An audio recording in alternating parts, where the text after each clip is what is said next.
तो भैया आप सबके प्रणाम बा। और बहुत ट्रेंडिंग पे चलता, मतलब बहुत जोर शोर से सभी के उगाता, सर सिंगर स्टार से लेकर छोटा मोटा सब। तो हम अपने स्टूडियो से एक ये बंगलिनिया वाला प्रोजेक्ट कैनी है। चलिए सुनाओ तनी। शिल्पी राजी के जो गाना बा ओकर सीधा उल्टा बा।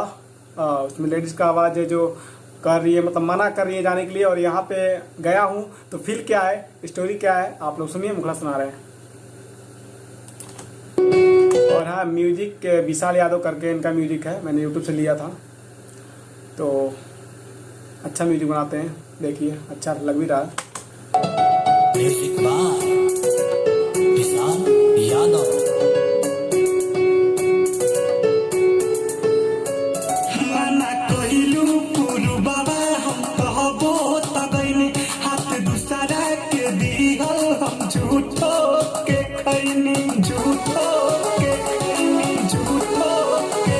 मना कहिलू पुरु बाबा हम कहबो तगैनी, हाथ दूसरा के दिहल हम झूठो के खैनी। बात मनमी न तोहरे सा जानिए हो सा जानिए, तब हो माया में हम के फसवल सदे बंगली मिया। मोह माया में हम के फसवल सदे बंगली मिया, बंगली मिया फसवल सदे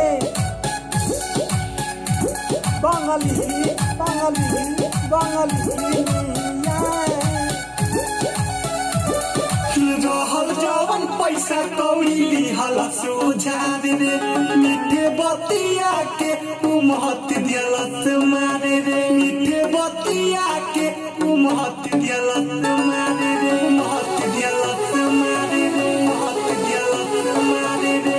रहल मजबूरी हमार हनी अकेले, कामना कैला सब दिया, निक लागे ना अब खाना पानिया रे धनिया। तम हो माया में हम के फसवल सरे बंगली मिया, मोह माया में हम के फसवल सरे बंगली मिया। तो कैसा लागल आपके भाई के सॉन्ग? अच्छा लगा तो तो अपन प्यार जरूर देम। और ये अपने स्टूडियो के ही रिकॉर्डिंग हो, जस्ट बैला बस। बहुत जल्दी यही चैनल से लॉन्च हुई अपने चैनल से, तो अपन प्यार आशीर्वाद जरूर देम।